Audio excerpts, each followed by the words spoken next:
Let's Talk Diz, a show that gives you everything you need to know to help make your Disney vacation as magical as can be in just about 20 minutes. I'm your host, Jeff Coviello. With me each week is Disney Master Sandy from Easy Diz by Instant Impressions Travel Services. Sandy, how you doing this week? I am feeling very merry. Well, that's good because we are moving on from our fall holiday season and going into our winter holiday season. And we are going to take a stroll down to a different place to celebrate. We're going to talk tonight about the holiday season at Universal Orlando. Very true. We are going to bring you coverage from Walt Disney World in about a month, but we've never talked about holidays at Universal. And I have to say, when you think of holidays, one of the first things that comes to my mind for Christmas is the Grinch. Yes, and definitely. That is Universal. So they do some really neat things at the holidays there. You may be planning to be in the Orlando area, or you may decide you need a weekend getaway. And so that's why we're doing it pre any of these events so that we can get you geared up to participate in all the fun. Well, you know that when we are talking about theme parks, usually when we're talking about Disney, we talk about the time span that they do certain things. You famously joke that the Disney meal time can be a very, very long range of hours, but the seasons can also be a long range of days. So give us the timeline of really what we're talking about here as far as the holiday season at Universal. And that's a great point because this is a long season. It is not nearly as long as Disney season, nor does it coincide entirely. This is going to be November 29th. Disney hard stops on the holidays right before the new year, but Universal actually carries it through to January 6th. So if you want to celebrate the new year and stay as all the crowds go back to work, Universal will still give you that holiday spirit. I like that. Universal is more in line with when my Christmas tree goes down. Then that's that. That's it. To take it down January 1st. January 1st is a little bit of a hard deadline, so that's good. What is new this year that they're offering that we haven't seen in Universal before for the holidays? They have an opportunity to present so much that's new this year, and so we just have a quick overview because earlier this year, they opened Super Nintendo World. So obviously that hasn't existed in past holidays. This year, they are telling us that they are going to do a colorful holiday overlay through the whole land, as well as a mega tree with a superstar topper, festive wreath, and 2 snowmen picking their sides, of course, one donning a red Mario hat and scarf, and the other, Team Luigi, in his green hat and scarf. Well, I know there was a significant amount of excitement for the entire Super Nintendo World. So around the holidays, it's going to be kind of even cooler to take a look at. But you did mention that it wouldn't be Christmas without the Grinch, and that's where we will find them. Talk to us about how we see that particular intellectual property in Universal for the holiday. So there is Seuss Land year-round, but they really play on that Grinch theme.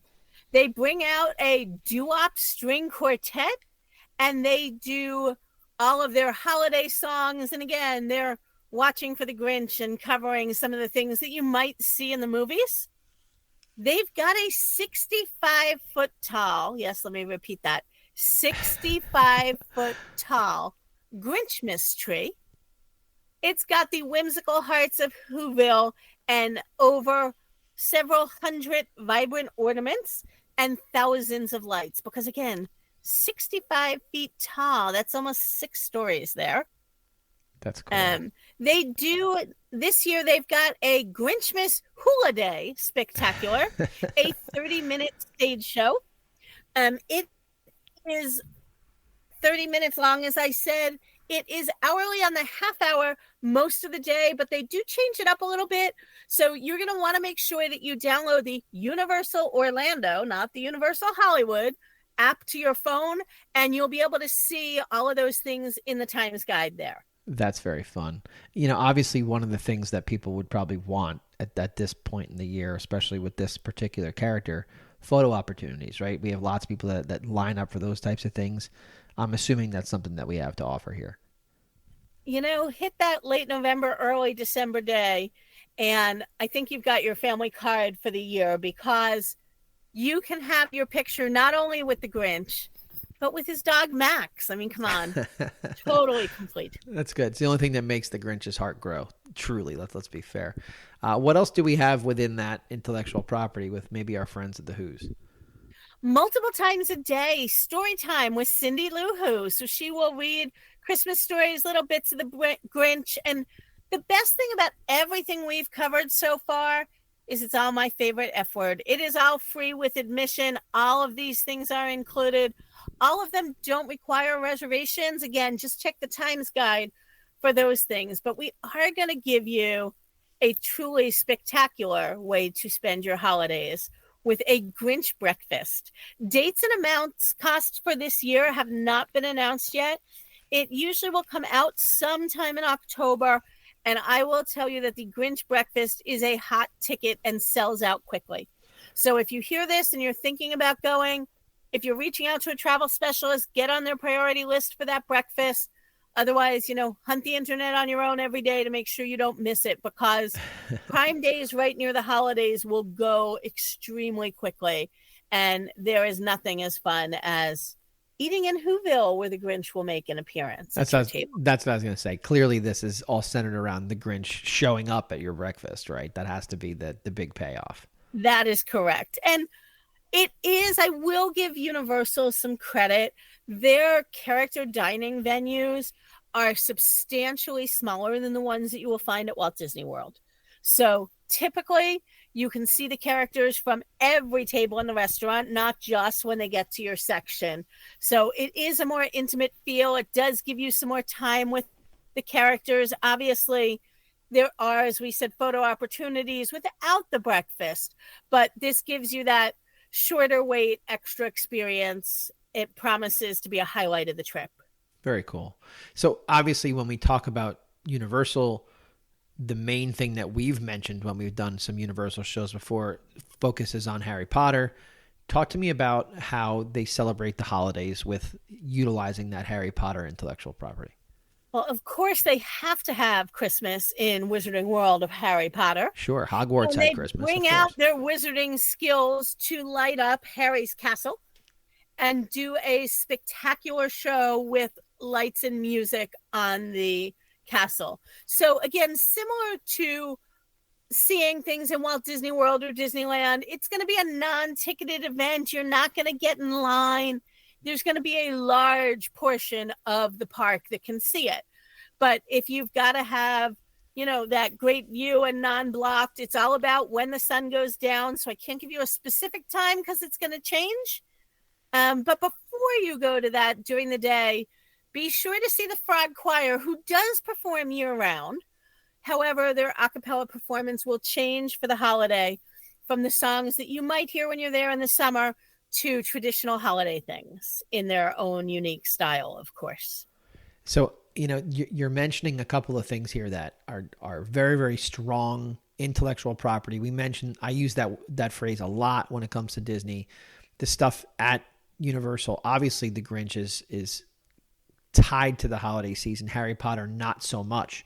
So the fact that they're able to project all of that on that castle and in that world, you're still getting to experience the normal park operations without having to stop necessarily and experience just the holidays, right? The Grinch stuff is specific to the holidays, but Harry Potter still operates as normal with a different overlay over it. That's what I'm gathering from you. That's correct. And again, we've talked a little bit in the past. We haven't had too many episodes very focused on Universal, but currently, and I say that very clearly because they do have another park that they're in the midst of building, but right now in 2024 they have two parks, Universal Orlando and Islands of Adventure. Right. And if you've never been to Universal, it's important to understand how Universal works. And I'm going to give you a point of reference that Jeff is not going to totally get, except he's heard me talk about it over and over. I bet we're going to Disneyland. Go ahead. We're going to Disneyland. Yeah. The two parks are actually closer than the Disneyland parks. The two parks, while they both have separate entrances and they kind of seem a little bit far away from each other, we've talked before at Universal, they call it a park to park ticket. That's the equivalent of a park hopper at Disney. It allows you to go to multiple parks in one day. And if you're Harry Potter fans, that Hogwarts Express train rides from one park to the other. For the holidays, you're definitely going to want that park to park ticket to take advantage of everything. And while it doesn't happen for this holiday, we briefly mentioned a couple of episodes ago about Halloween Horror Nights. Yes. And the two Universal parks are so close together that there is a massive kind of barn door that they slide open so the two parks can actually become one. They'll keep the two entrances, but they are right up against each other. And if that wall is closed, obviously it's two parks. When it's open, it's one. So plan on park to park to get in all the holiday fun and be able to go back and forth. So the one thing that we've talked about when we've done a couple of these shows for Universal is we mentioned the resorts. We've mentioned the perks that come with staying at some of these resorts as far as getting on rides quicker, eliminating some lines. What are the things that they're doing at the resorts for the holidays? Because obviously when we've talked Disney, we've talked about the amazing Christmas displays that they've had at their resorts. Does Universal offer anything in that vein during the holiday season at their resorts? They do, and I want to make a key point difference between Disney and Universal. Disney resorts are Disney resorts. They are owned and operated by Disney. They employ Disney cast. They are Disney through and through. Correct. Universal resorts are not owned by Universal. They are in partnership with Loews Resorts. So when we do packages at Universal versus packages at Disney, while we can bundle things, it's a little bit more of a complicated process there because when you check into your hotel, you're getting your hotel key. And if you're at one of those premier hotels, you're getting that front of the line access card. Right. But your park ticket, even though we included it in your package, they can't give it to you at the front desk because they don't own the park ticket. There's a separate kiosk to pick up the park tickets. So there are decorations at the resorts. Loews is a phenomenal hotel chain. They do a great job decorating. But I think what you see is more traditional decorating. You're not going to find a Harry Potter tree and a Grinch tree and a Nintendo tree or even obviously non-Christmas things. But when we talk about Universal, they own Kung Fu Panda. They own Jimmy Fallon. That's not the type of things that you're going to find in the resorts. There are no Minion trees and ET trees. Right. Because they don't theme things like Disney does. Some of Disney's trees are incredible holiday works, but often, when you're at the beach club, they have a beachy theme. When you're at the All-Star Music, they have a music theme. That's not what you find here. You are going to find more simplistic decorations. You are going to find those gorgeous big trees in the lobby and maybe a wreath over the door. You are not going to find gingerbread houses like we do over at Walt Disney World.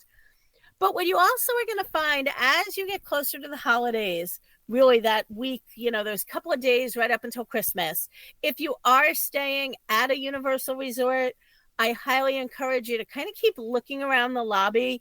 You're going to find that they'll put up signs of extra activities that they're doing for the holidays. So there may be a gingerbread reading, gingerbread house making, or a Christmas Eve storytelling. Those types of things are usually included for resort guests and not announced until the last minute. So definitely keep your eyes and ears peeled so that you don't miss out on that fun in the resorts. The one question I did have about the resorts, you mentioned that they don't tie necessarily. You're not going to see the Harry Potters and the Grinches and things like that. Are they timing their theming of changing over to the holidays with when we start to see the holidays and when we end the holidays? Like, is that lined up? They are definitely pretty close. The one resort that I will say is usually an exception on theming is the Hard Rock. They are music themed, so not necessarily, again, Universal character themed, but they are just such a fun resort. If you are a music lover, have a music lover in your family, it's definitely the place to be. Okay, so we're coming to the end. Is there anything else that you think is worth mentioning before we say goodbye? So I'm going to talk about an extra holiday at Universal. We've talked about lots of extra Disney holidays, and some are fake and some are made up. But one thing that Universal loves to celebrate is Mardi Gras. Who doesn't? They make it be. It's New Orleans in Orlando. Sure. And they do an extended version, again, making use of those holidays. For 2025, Mardi Gras will be February 3rd through April 7th. It is a PG version of the Mardi Gras parade. So you'll find those floats. You'll find the throwing of beads. You won't find the lifting of shirts. No, a little more family friendly there. A little more family friendly. Universal does not have a parade year round. They usually bring one in right after Thanksgiving. I think that's part of their timing. Universal owns NBC, right, which is home of the Macy's Thanksgiving Day Parade. They do not bring the entire parade down. You typically see the Macy's stars and a couple other things in afternoon parades for the holidays. And then we get into this Mardi Gras parade.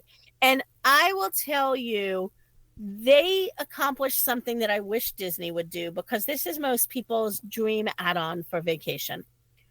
You can get a dinner package. There are 3 different restaurants available, 2 different times during the night.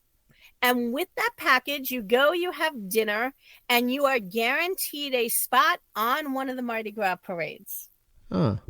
So make your way through on the parade float, wave to all your adoring thousands of fans watching you, and see what that view is that Cinderella has as she comes down Main Street. Get a feel for what it's like to be her. Everybody who's listening now, practice your queen wave. Yes, get ready right. to have some fun. Well, that's fun. And listen, we've done a couple of the shows recently about the different experiences in the Orlando area that the different seasons have to offer, because let's be fair, there are plenty of folks that listen to our show that do business with your company over Instant Impressions that don't just do a Disney vacation when they're in Orlando. So I appreciate you taking the time to break down the theme park that the light doesn't touch, according to you bet. Mufasa. I always suggest uncomplicate your first vacation. You know, Disney has so much. Even after your 3rd or 4th, you're not going to see it all because there's all those little unique things. But Universal, and we've talked about Gaylord, and even maybe Lego, these are all great things when you're on your 4th Disney vacation and your 5th Disney vacation to add a couple of days. The other way that I think Universal can be great is if you're looking for a long weekend. You can go, get so much in, feel like you saw it all. If you need that touch of the holiday at the beginning of December instead of hitting the malls, definitely will get you hooked up to head over to Universal. Well, I thank you for this week, and happy holidays to you in advance. Thanks. Happy holidays, everyone. And that's a wrap this week on Let's Talk Diz. If anyone you know could benefit from this or any show, please share, have them like, and subscribe. And don't forget to reach out to the folks at Easy Diz by Instant Impressions Travel Services for any Disney or Orlando destination planning. Make it a great week, and as always, keep making memories.